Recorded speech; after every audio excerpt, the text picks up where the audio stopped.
enciende el día, tu magia es real. 93.1 Viento Sur FM. Viento Sur. Voz y expresión de Puerto Natales para Chile y el mundo.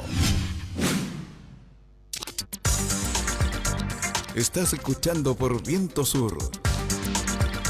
Conectándonos. 93.1 FM. Así estamos conectándonos que de lunes a viernes a partir de las 8:30 de la mañana. Lo acompañamos ya hasta las 13 horas, 1 de la tarde. Oiga, ya tenemos este espacio como cada día martes. Vamos a saludar a nuestras invitadas del día de hoy, ¿cierto? Ahí Antonia, ¿cómo está Antonia? Y María Paz, ¿cómo está? Buen día. Buen día. ¿Cómo está María Paz? Gracias, Sandro, por de nuevo este espacio, ¿cierto?, de cada martes. Estamos Eso muy es. felices de estar como programa FAE de nuevo en esta oportunidad. Eso, hoy día vamos a conversar un tema bastante interesante, María Paz, ¿cierto? Sí, efectivamente. Buen día, Sandro, y a todos los oyentes. Como siempre es un placer estar acá conectándonos. Eso es, conectando, muy bien. Oiga, bueno, en la pauta que nos envía ahí Antonia, que para conversar con nuestros auditores, es de los últimos hechos que han acontecido, especialmente ahí en Calama, ¿cierto? Ya por todos sabido esta violencia que hubo escolar, ¿cierto? Agresiones, bueno, Sí, lo que ha sucedido así es, estos últimos Sandro. tiempos, ¿cierto, Antonia? Justamente, Sandro, bueno, para poner en contexto también a las personas, nosotros somos el programa de familias de acogida especializada de Puerto Natales, igual siempre hacer como refrescar la memoria un poco de nuestros oyentes y de las personas que nos están escuchando por primera vez.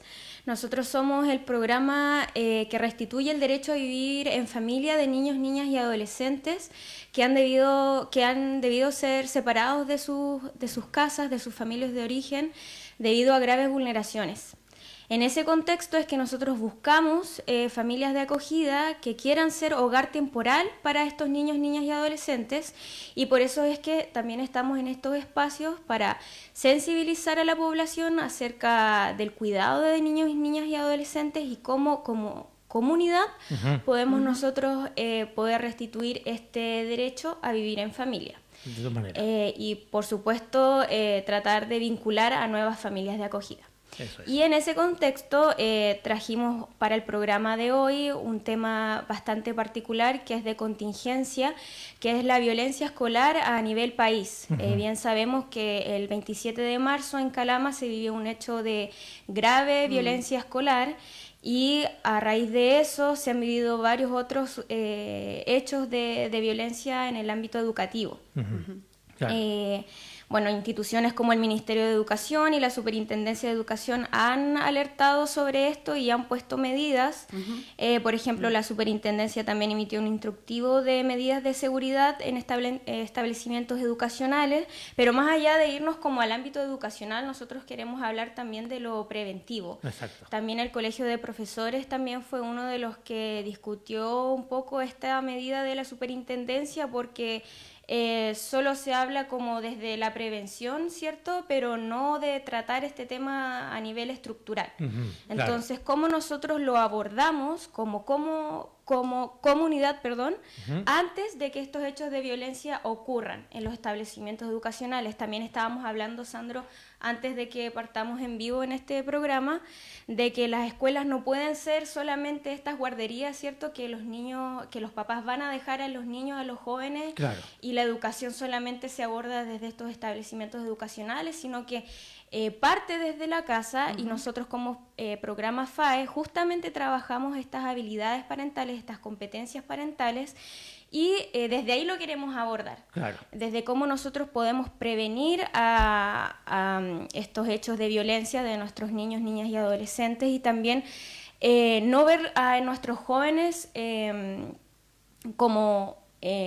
¿cómo podríamos Niños decirlo? problema, Niños el niño problema. desafío, Claro. el niño complicado. Claro, es complicado. Sino que estos niños también han sufrido en su mayoría, ¿cierto? Y separando de cualquier tipo de patología mental, han sufrido otro tipo de violencias también en sus hogares. Incluso cómo podríamos nosotros culpar a estos niños y denominarlos como niños problema, Claro. si incluso antes de aprender a leer, por ejemplo, ya han debido sufrir muchos hechos de violencia en sus hogares.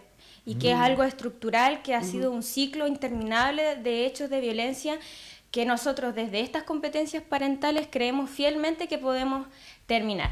Entonces, bueno, eso es un poco acerca de lo que vamos a abordar y para eso estamos, ¿cierto?, con la directora del programa, que nos va a hablar un poco acerca de cómo podemos trabajarlo desde nuestros hogares con nuestros niños, niñas y adolescentes. Claro, y la responsabilidad de cada uno como adulto, ¿cierto?, para con los niños. Exacto. ¿Cierto? Esa es un poco la idea, Sandro.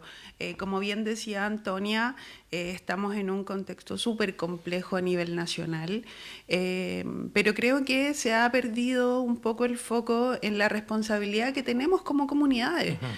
Aquí hay responsabilidades compartidas y como también lo decía Antonia, no podemos esperar que los niños vayan a la escuela, que los dejemos en el colegio y que finalmente ese sea el desenlace, como yo lo dejo y me voy a ocupar de mi vida. No es una guardería, ¿cierto? Claro. Entonces la idea es abordarlo desde ese foco.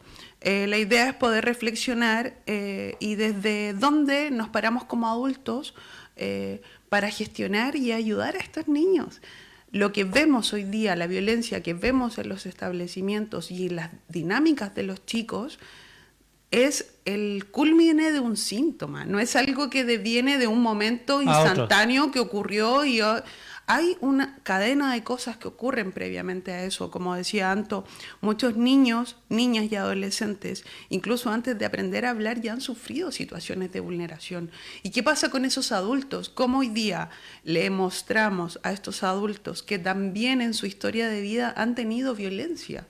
¿Cómo le enseño de otra manera a resolverlo? Hoy día le exigimos a estos chicos que vayan a la escuela, que estén, no sé, 6 horas en los establecimientos, sentados, escuchando. Los profes hacen lo que pueden dentro de sus recursos, con, no sé, 40 alumnos en un aula. Pero ¿qué pasa previo a esa llegada al establecimiento? ¿Qué pasó en casa el día anterior? ¿Cómo es la preparación? Sabemos que el ritmo de vida hoy día convoca a los padres y madres a estar ausentes de los espacios del hogar, ¿cierto? Tenemos estas rutinas donde 8 de la mañana los niños están en el colegio, los padres están en el trabajo, ¿verdad? Luego en las tardes llegamos a nuestras casas, estamos todos cansados de la larga jornada. ¿Dónde tenemos puntos de encuentro como familia? ¿Cuáles son mis competencias y de qué manera yo como adulto abordo este tipo de temas?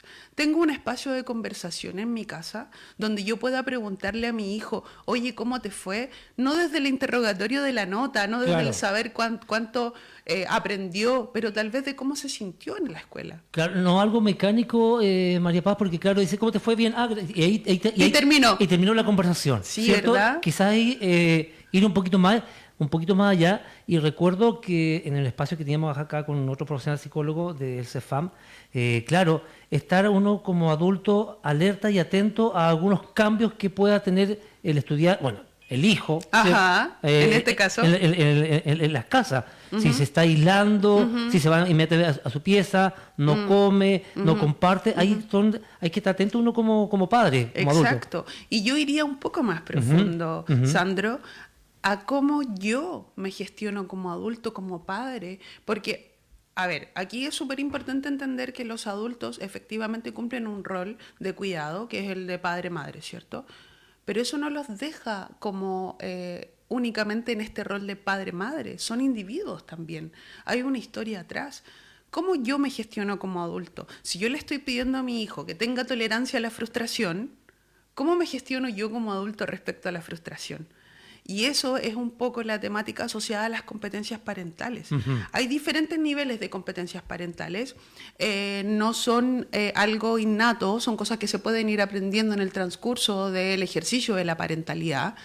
Entender que no hay padres ni madres perfectos, ni niños perfectos tampoco, por lo que es importante entender cuál es mi realidad y mi contexto.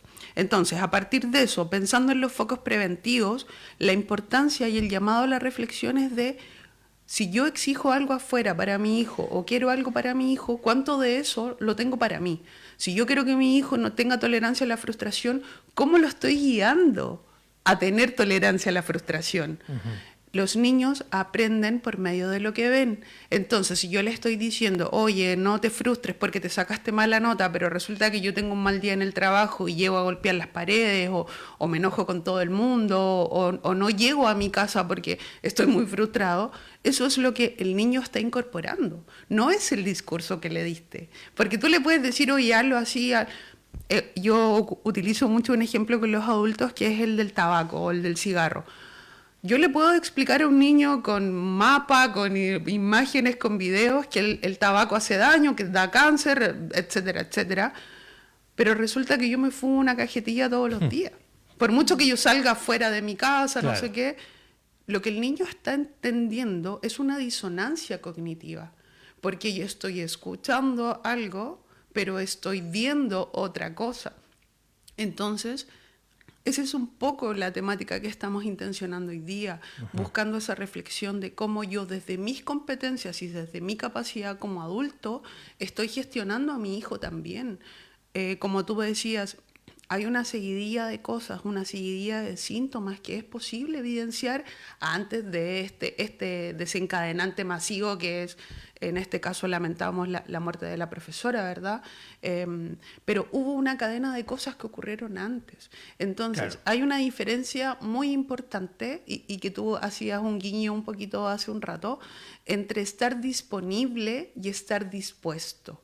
Yo puedo decir, oye, pero si en la casa yo estoy disponible para hablar con mi hijo, pero resulta que cuando llega el momento de esa conversación y yo le pregunto cómo está, si me dice bien, listo, se acabó la conversación. Entonces es importante llegar a ese punto de reflexión donde yo puedo hacer esa diferencia. Porque claro, estar dispuesto, yo puedo decir, estoy dispuesto, indica una voluntad, donde hay un deseo, una intención de hacer algo, hay una actitud de disponibilidad. Pero diferente es estar disponible. Yo tengo ahora disposición de 5 minutos para conversar contigo. Esa es mi disposición en mi agenda, Claro. ¿cierto? Es súper diferente.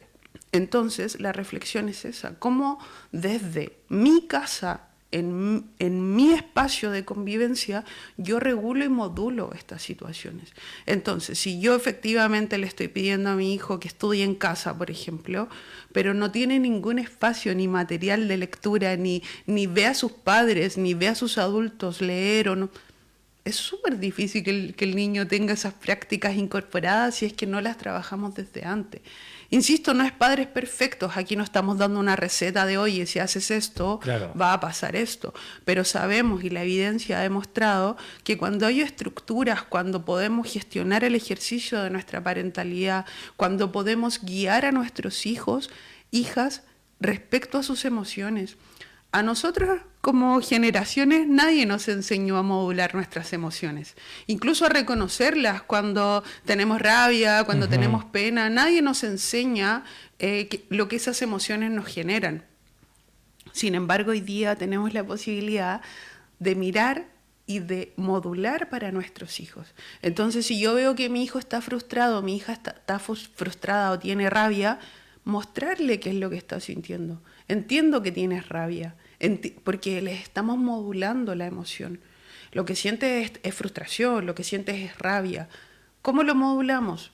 Siempre desde la conversación inicial. Ahora, hay un montón de estrategias y técnicas, por ejemplo, para estos berrinches que son más de los niños más pequeños, ¿verdad? Que son un poco más incontrolables, pero eso también dicta de cómo yo lo estoy modulando en mi casa, ¿ya?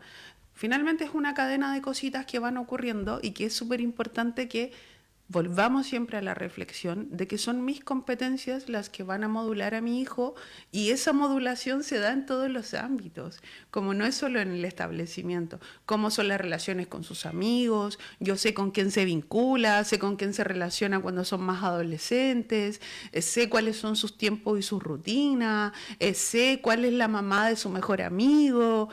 En definitiva, es ir modulando estos espacios, ¿ya?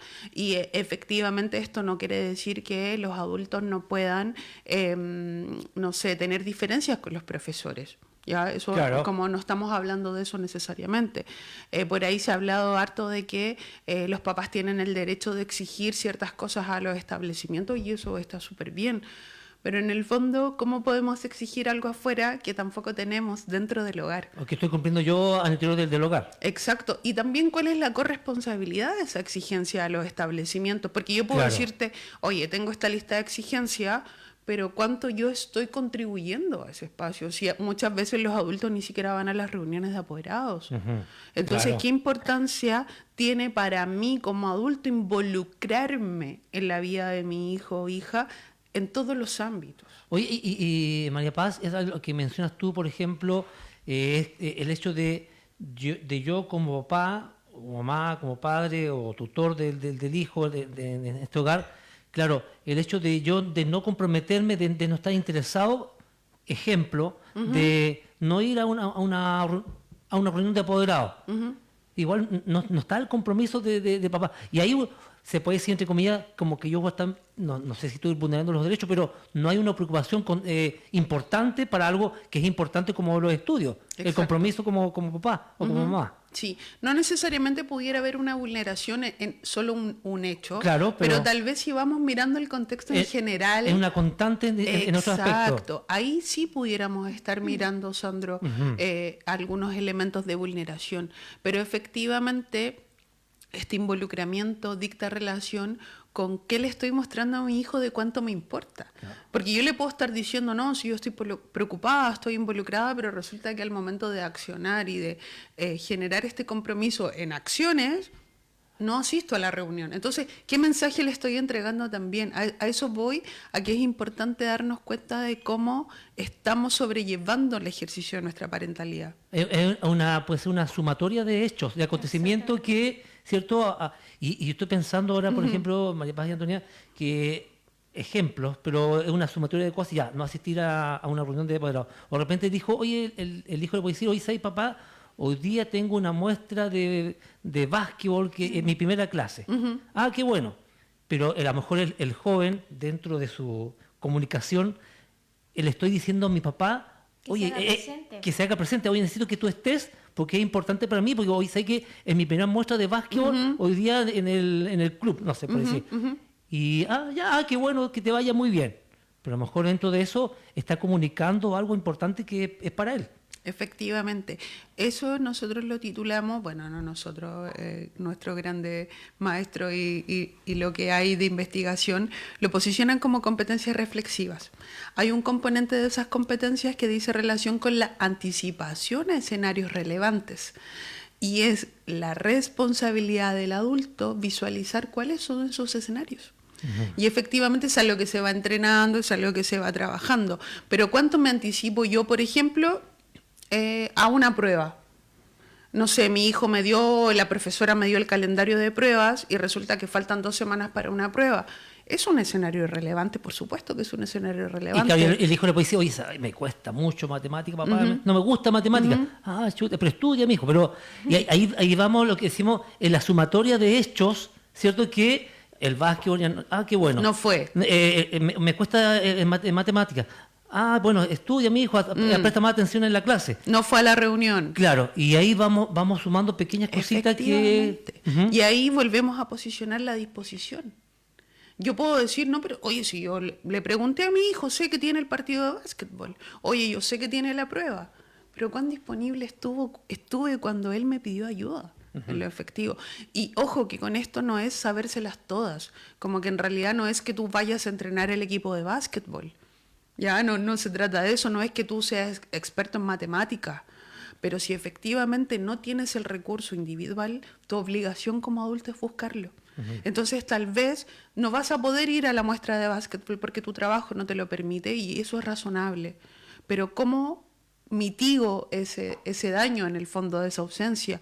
Lo más probable es que sea una conversación donde yo pueda explicarle al niño lo que va a ocurrir, o tal vez puedo mandar un representante, un tío, un familiar que denote de que hubo una preocupación. Claro. O sea, que ahí. hablé con tu primo, hablé con tu tío, para que te vaya a ver, claro. Y me va a mandar fotos o me va a mandar videos. Claro. Oye, la prueba de matemática, chuta, ¿qué hacemos? ¿Tienes algún compañero que sea más bueno o algún otro profesor que nos pueda ayudar? Busquemos reforzamiento y... Oye, Maripaz, y ahí está lo que tú mencionas, que es la responsabilidad de uno como papá, como adulto. Eso es lo que... Efectivamente, tenemos un poco esta idea, como lo hablábamos inicialmente, de que dejar al niño en el colegio completa la responsabilidad de gestionar estas cosas que deben venir gestionadas desde el establecimiento.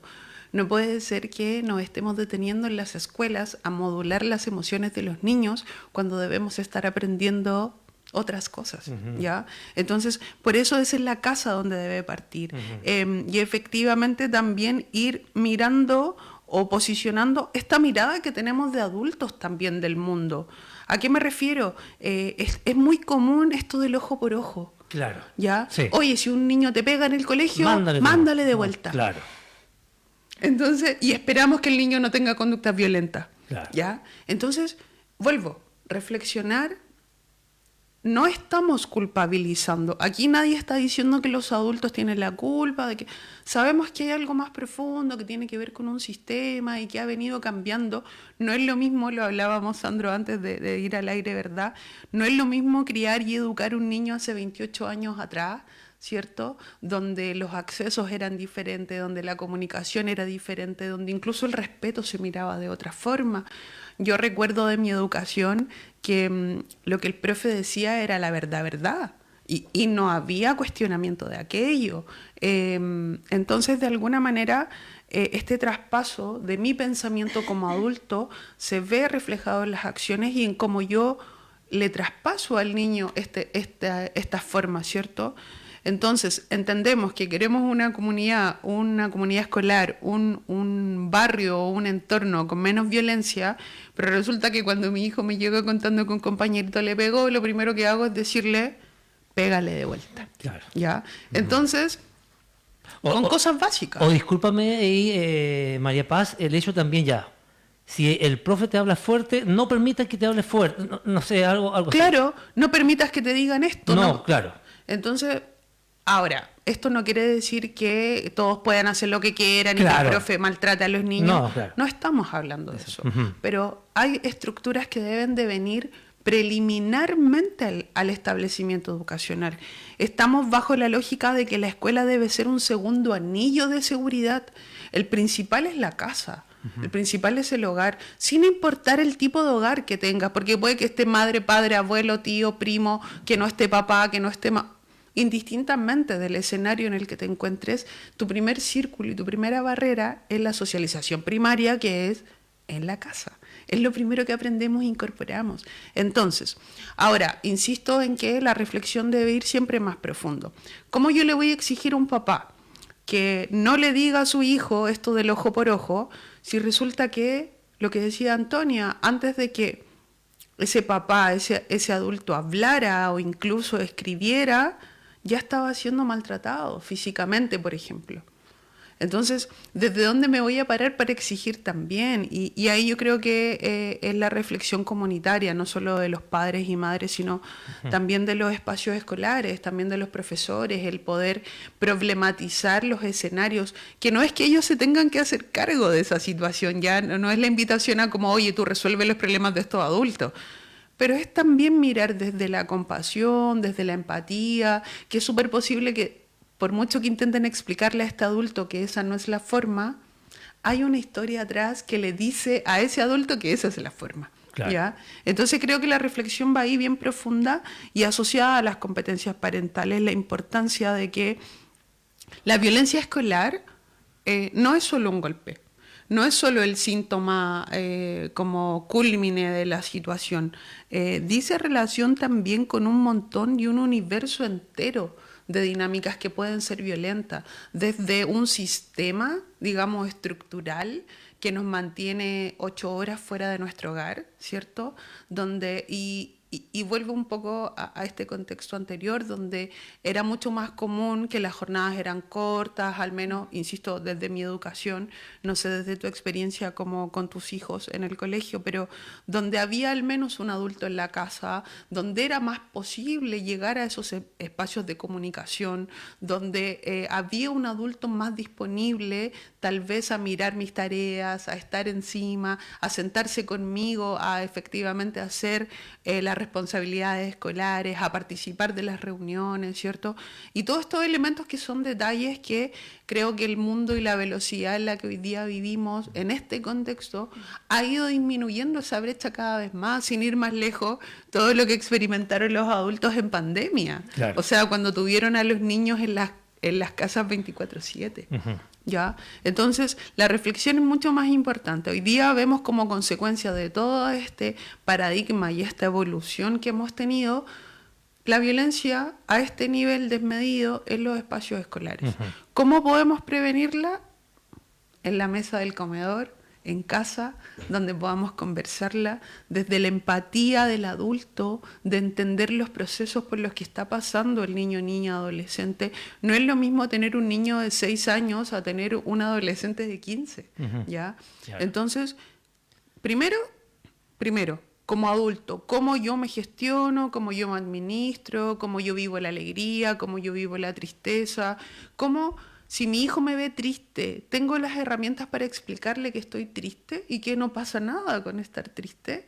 ¿Tengo las herramientas si estoy alegre de contarle qué es lo que estoy experimentando?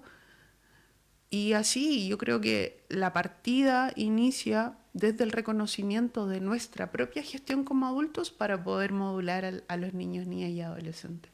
Vuelvo. Si yo tengo un papá que constantemente me está diciendo, oye, pégale, no sé qué, efectivamente eso es lo que va a pasar. Claro. Y eso no se va a interrumpir porque un profesor le diga que no, ¿ya? Entonces, porque son como unos lentecitos, ¿ya? Que le vamos construyendo a los niños en base a nuestras propias creencias, Claro. a nuestras propias formas de solucionarlo. Entonces, de nuevo, el rol de la comunidad creo que debe ser entender que las escuelas no pueden solas, ¿ya?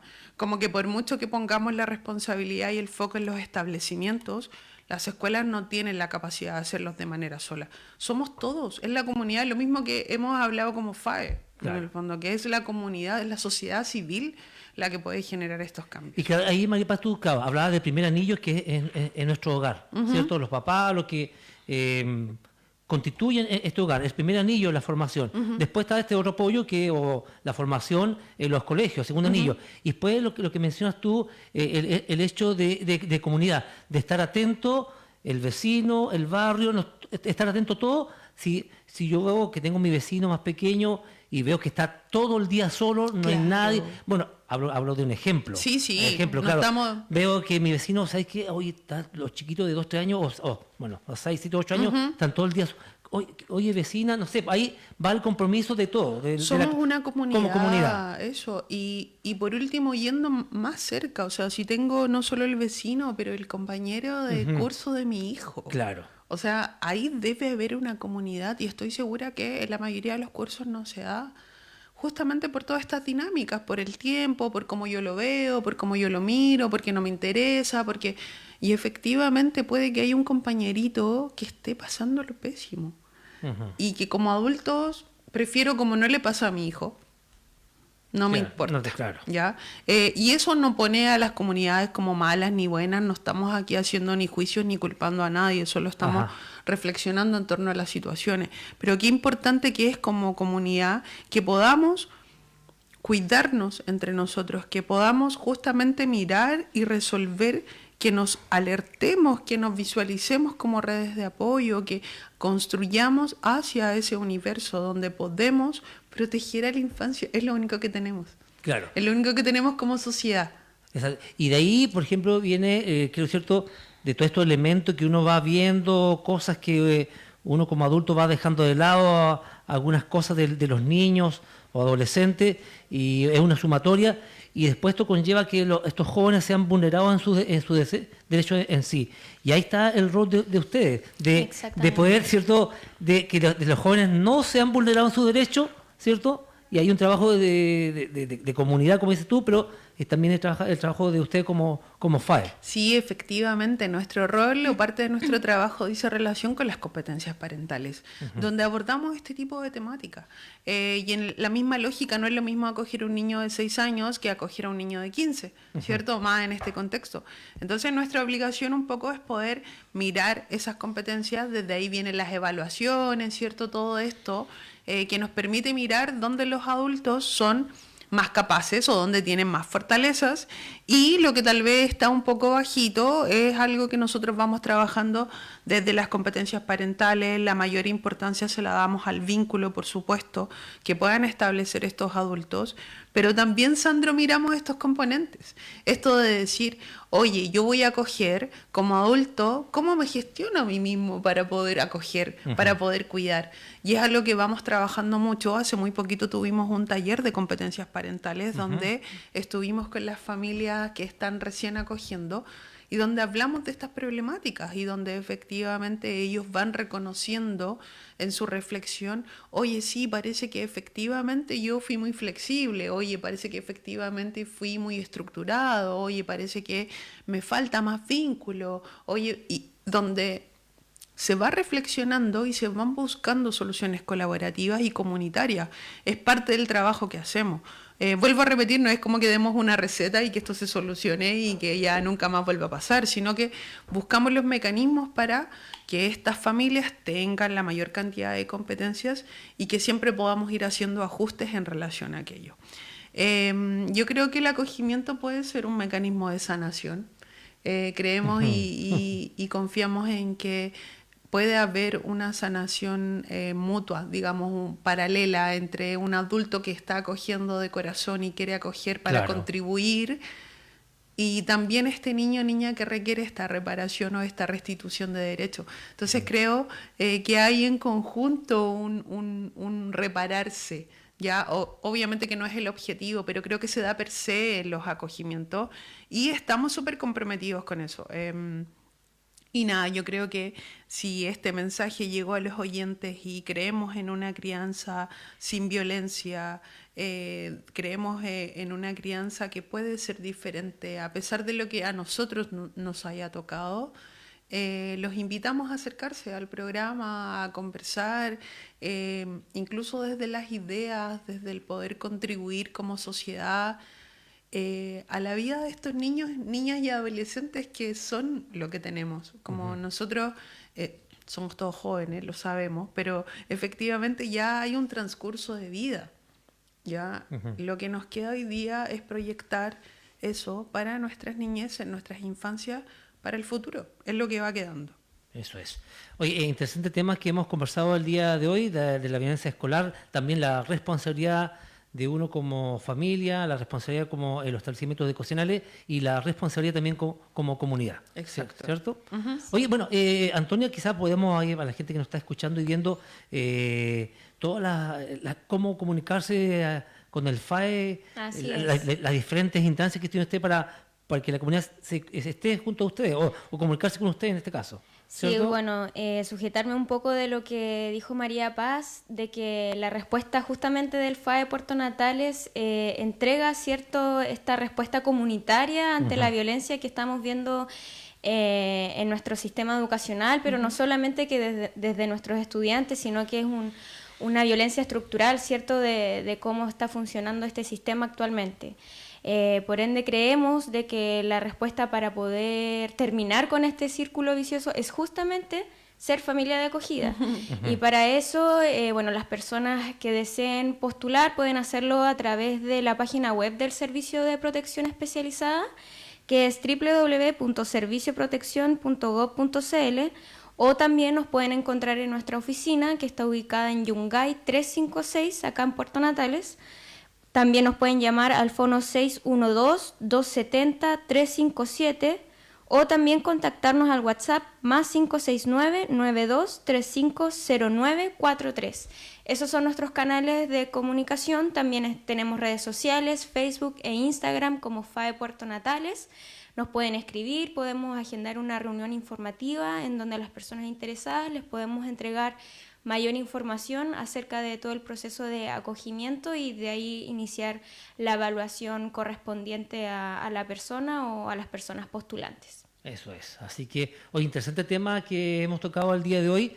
Ahí la gente que nos está escuchando o viendo, quizás Sí. pilló la parte final, bueno, hay que ahí nuestro fanpage para quizás poder repasar, ¿cierto?, de este interesante programa que hemos conversado en el día de hoy junto con María Paz Ormazábal, que es la directora del FAI, y Antonia Aguilante, que Así es es. periodista del FAI. Y bueno, si se quedó en la parte final, todos los martes estamos un poco pasada de las 10:30. Así que Exactamente. para el próximo martes nos pueden escuchar. Eso es. Bueno, un agrado que haya estado nuevamente, chica, aquí en el estudio de la Radio Viento Sur y aportar este tema que es bastante interesante, que está ahí siempre en boga, ¿cierto? Ahí siempre, Así es. Importante igual tratar estos temas de contingencia porque así llevamos estos hechos que ocurren actualmente a también la problemática que nosotros manejamos como FAE Puerto Natales. De todas maneras. Sí, muchas gracias, Sandro, por el espacio. Vuelvo a hacer la invitación a la comunidad. Si efectivamente este tema es sensible o les hace sentido construir una comunidad sin violencia o libre de violencia,